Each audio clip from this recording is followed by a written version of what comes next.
Assalamu alaikum, dear viewers. This is still refrigerator. Customer called me. It's not cooling. So after that, I have checked everywhere. Then finally, I found. So that's why I share my knowledge. So finally, I found this hub dryer's leak.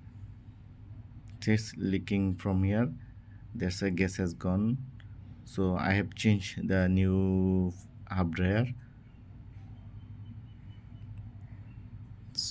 After I changed, now I am refilling gas. So after refill gas, see how is it.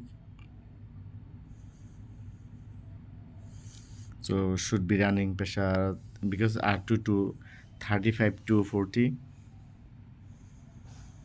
Let's see how is it. The freezer, yeah, it's freezing. It's going to be freezing.